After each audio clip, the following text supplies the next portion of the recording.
যেটা হচ্ছে যে আপনার সম্প্রসারিত টিকা প্রদান কর্মসূচি। হ্যাঁ, হ্যাঁ, সেটাই। তো এটার ক্ষেত্রে হচ্ছে যে আপনার মানে কখন হচ্ছে মানে ডোজ গুলো মানে আ টিকাগুলো দিতে হবে। তো এটা যদি আমি আপনাদেরকে দেখাই যে এই যে ফার্স্টে হচ্ছে বিসিজি। বিসিজিটা হচ্ছে জন্মের পরপরই দিতে হবে। আ মানে যত দ্রুত সম্ভব আরকি। তো একটা ডোজ দিতে হয়। বিসিজিটা হচ্ছে মেইনলি হচ্ছে যক্ষ্মার ওষুধ। মানে যক্ষ্মার হচ্ছে মানে ভ্যাকসিন আরকি। এটা দিলে যক্ষ্মার চান্স থাকবে না। জন্মের পর থেকেই যেকোনো সময় দেয়া যায়। আর এটা হচ্ছে এই জায়গাতে দিতে হয়। বাম বাহুর উপরের অংশে, চামড়ার মধ্যে। দেন এই যে আ আ পেন্টাভ্যালেন্ট টিকা যেটা রয়েছে, ডিপিটি যেটা, এটা ডিপথেরিয়া, তারপর হচ্ছে মানে হোপিং কফ অ্যান্ড মানে টিটেনাস, এই ধনুষ্টঙ্কার এই ৩ টার কম্বিনেশন আছে।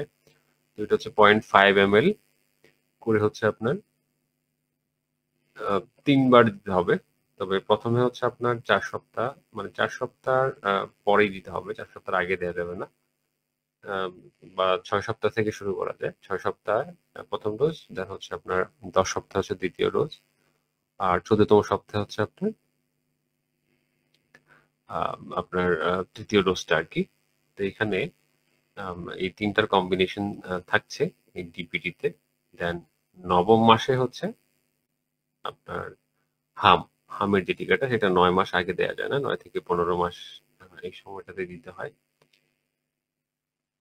তো এই ছিল এপিআই যে schedule সেটা অনুযায়ী